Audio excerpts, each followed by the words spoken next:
Bulletin की शुरुआत करेंगे बड़ी खबर के साथ। आरएसएस की 3 दिवसीय समन्वय बैठक आज से शुरू हुई है। रायपुर में आरएसएस की समन्वय बैठक है। मोहन भागवत कर रहे हैं 36 संगठनों के प्रमुख पदाधिकारियों से चर्चा। बीजेपी अध्यक्ष नड्डा भी मौजूद हैं। ये आरएसएस की महत्वपूर्ण बैठक है। आरएसएस से जुड़े 36 अलग अलग अनुषांगिक संगठनों की ये समन्वय बैठक होगी। छत्तीसगढ़ से हमारे सहयोगी नीरज तिवारी हमारे साथ जुड़ चुके हैं फोन लाइन पर। ज्यादा जानकारी के लिए सिद्धनकरो करेंगे। नीरज, आरएसएस की 3 दिवसीय समन्वय बैठक है, क्या कुछ खास रहने वाला है इस बैठक में? सबसे पहले आपसे ये जानना चाहेंगे और किन मुद्दों पर चर्चा होगी, तफसील से बताएं। बिल्कुल सौरभ, मैं बता दूं आपको कि आरएसएस की 3 दिवसीय समन्वय बैठक आज शुरू हुई है। सुबह से ये बैठक राजधानी रायपुर में चल रही है और जो आरएसएस की 36 विभिन्न संगठनें हैं, सभी के प्रमुख पदाधिकारी इस बैठक में शामिल हैं।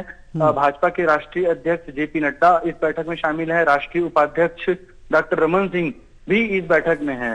यदि इस पूरे बैठक की बात करें तो बैठक में जिन मुद्दों पर चर्चा होगी उनमें सामाजिक परिदृश्य है, शिक्षा, सेवा, आर्थिक जगत की चर्चा होगी और इसके साथ ही राष्ट्रीय सुरक्षा से जुड़े जो मुद्दे हैं उन पर खास तौर पर चर्चा होगी। गौ सेवा, ग्रामीण विकास, पर्यावरण सहित जो विभिन्न मुद्दे हैं उन पर भी चर्चा होगी और संगठन के विस्तार की चर्चा होगी।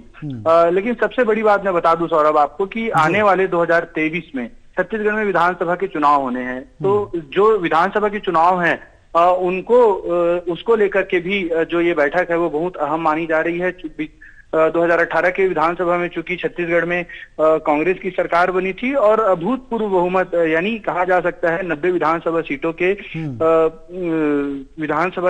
90 विधानसभा के छत्तीसगढ़ में करीब 72 सीटों पर आज कांग्रेस के विधायक हैं। यानी सिर्फ 15 सीटों पर जो भाजपा के विधायक है उस संख्या को कैसे बढ़ाया जाए इस पर मंथन किया जा रहा है। और जो 2023 और 2024 के चुनाव होने हैं, 2024 में लोकसभा के चुनाव और 2023 में छत्तीसगढ़ विधानसभा के चुनाव, इसकी रणनीति भी जो प्रमुख नेता है संघ सहित भाजपा के वो मिलकर बना रहे हैं। जी नीरज जी, ये बैठक कितने दिनों तक चलेगी? आगामी क्या कुछ रणनीति होगी? क्योंकि उधर से अगर कांग्रेस की बात की जाए तो मुख्यमंत्री भूपेश बघेल ने साफ कर दिया है और एक तंज भी कसा है बीजेपी पर। कहा है कि बीजेपी के जो पदाधिकारी हैं जेपी नड्डा के दौरे को लेकर भी उन्होंने कहा कि वो कांग्रेस की नीतियों से सीखने आते हैं कि छत्तीसगढ़ में क्या हो रहा है। तो कहीं ना कहीं रस्साकशी तो देखने को मिल रही है। ऐसे में आरएसएस और बीजेपी की रणनीति क्या कुछ रहेगी?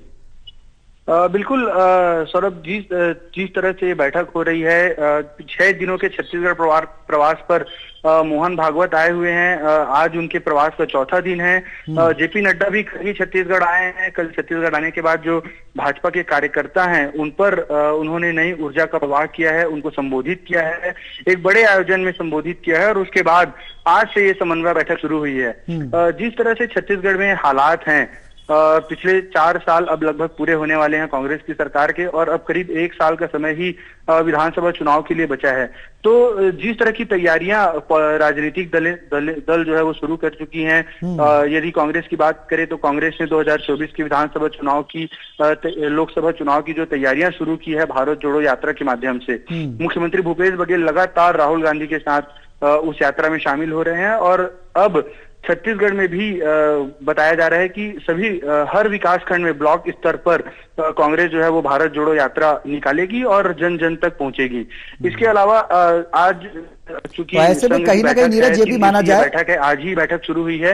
आने वाले 2 दिनों तक और ये बैठक चलेगी और उसके बाद जो चुनावी रणनीति है वो आने वाले दिनों में भाजपा की क्या होगी वो निकल करके सामने आएगी। जी बहुत बहुत शुक्रिया नीरज तमाम जानकारी साझा करने के लिए। क्या कुछ रणनीति रहेगी आरएसएस की और बीजेपी की आगामी समय में और छत्तीसगढ़ के किले को भेदने की क्या कुछ तैयारी होगी, ये भी देखने वाली बात होगी।